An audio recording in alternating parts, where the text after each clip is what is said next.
ceux qui pensaient atteindre des objectifs en éliminant Yahya ont commis une erreur, comme je l'ai dit hier. Et là, le Hamas vient de faire une déclaration, la déclaration fracassante. C'est terminé. Ils ont perdu. J'ai dit, ne le faites pas. Ils ont dit non, en le faisant, en fait, nous allons démoraliser les troupes du Hamas. Nous allons faire en sorte qu'ils aient peur. Mais c'est mal connaître l'état d'esprit de ces gens-là. Khalil al-Hayya, un membre puissant du Hamas, basé à Qatar, vient de faire une déclaration, alors c'est terminé. C'est terminé. Nous allons voir en substance qu'est-ce qu'il a dit. Et je crois que si M. Benyan et son État s'attendaient à une libération des otages, ils doivent écouter ce responsable aussi du Hamas. Si M. Benyan et M. Biden doivent se rencontrer pour discuter d'une quelconque libération, ben, ils doivent écouter M. Khalil qui vient de trancher. Ben, si Emmanuel Macron se réjouissait et dire que la disparition de Yahya est une bonne opportunité pour à fond libérer ce qu'il appelle des otages, mais je crois que c'est mal connaître ces gens-là. C'est ça. Voyons voir d'abord ce qu'il a dit, parce qu'il a fait deux déclarations fracassantes. Écoutez ce qu'il dit.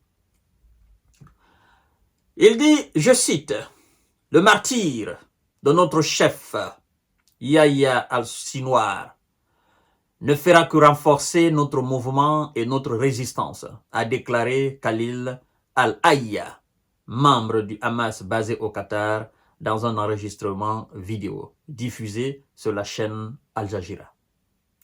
Ça, c'est la première déclaration.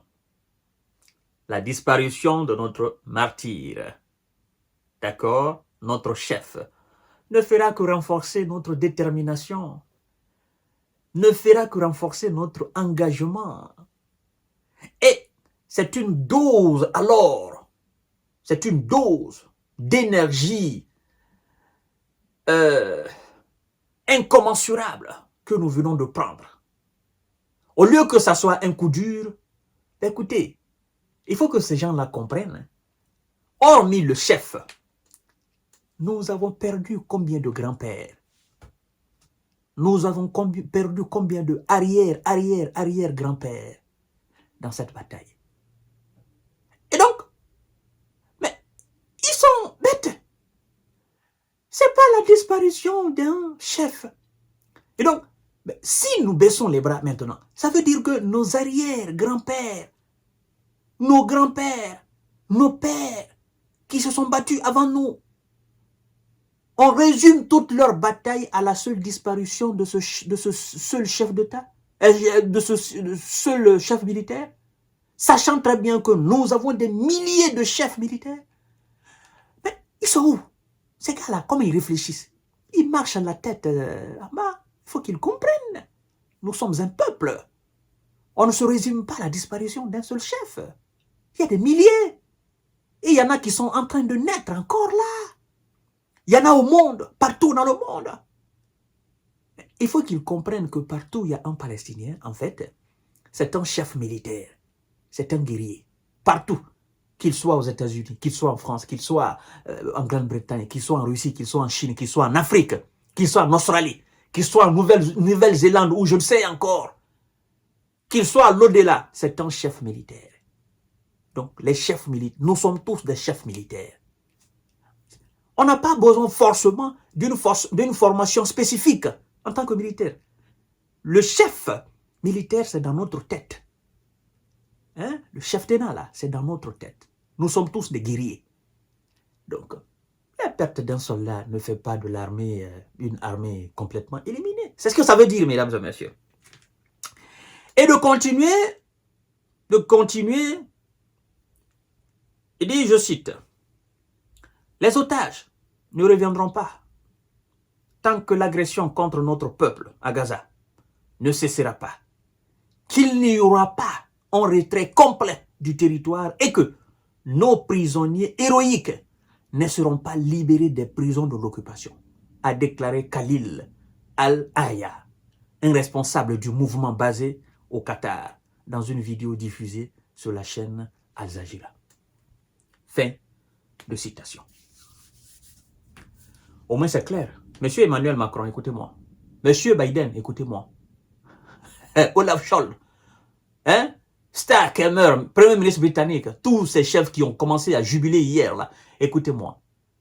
Je fais ces émissions pour vous, pour que vous écoutiez et que vous compreniez. Le chef dit, le patron là, il dit, il est à Qatar, il dit que en tant que l'agression, votre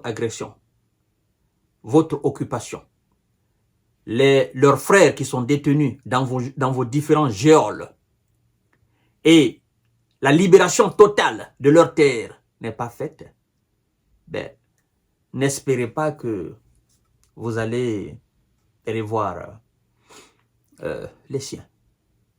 C'est ça. C'est tout court. Le message est clair. Comme disait Dale Carnegie, que tout ce qui est bien dit, il ne sert absolument à rien d'ajouter quoi que ce soit à cela. C'est un français clair qui est prononcé. Et donc, en fait, ce qui est dit, c'est la revendication. C'est l'objectif. Vous comprenez? La raison principale pour laquelle les gars sont en train de se donner corps et âme dans ce conflit. Ils le savent très bien. Monsieur Bénia le sait. Ses alliés occidentaux, les Ouïsa, le savent. Les raisons pour lesquelles. Quand vous demandez les juristes indépendants, d'accord, ceux qui ont une connaissance accrue du droit international, de se prononcer sur la situation là, au Moyen-Orient, surtout entre Gaza et entre Palestine et voilà, ce qu'on appelle Israël, ils vous disent, mais il faut que M. Benjamin et son gouvernement respectent le droit international. Eux qui ne cessent de parler au nom du droit international. Il faut qu'ils respectent le droit international. Qui occupe les terres de qui illégalement? Mais c'est ça le droit international. S'ils veulent qu'on parle du droit international, d'accord, dans le cadre de ce conflit, mais qu'ils commencent d'abord par respecter ce même droit international et qu'ils commencent à respecter les institutions qui garantissent ce même droit international et qui les appliquent. Quelqu'un qui se fout de la gueule de l'ONU, qui est censé respecter, qui est censé appliquer ce droit international partout, hein, de l'ONU et de son secrétaire. Alors, est-ce que ce dernier a le droit de parler au nom du droit international ou ce dernier a le droit de réclamer un quelconque droit aux institutions qui sont censées appliquer ce même droit international? Mais non! Donc, ce sont les revendications, en quelques mots, que ce chef du Hamas, basé à Qatar, vient de dire. Et donc, c'est ça. Si vous acceptez, d'accord. Si vous n'acceptez pas, ben aussi, on continue les opérations. Voilà, mesdames et messieurs et mesdemoiselles, je vous donne rendez-vous tout à l'heure pour notre série d'informations décortiquées. Je suis là pour vous, mais je compte sur vous pour partager les nombreuses émissions que nous faisons. Le but, c'est d'atteindre le maximum de personnes et d'avoir 1 million d'abonnés, effectivement, afin de sensibiliser. Nous, notre objectif, c'est la paix. La paix et rien que la paix dans le monde entier. Nous ne voulons pas entendre parler de guerre. Mais c'est très difficile parce que parmi nous, il y a des marchands d'armes. Parmi nous, il y en a qui se nourrissent de la vente d'armes, notamment les visas.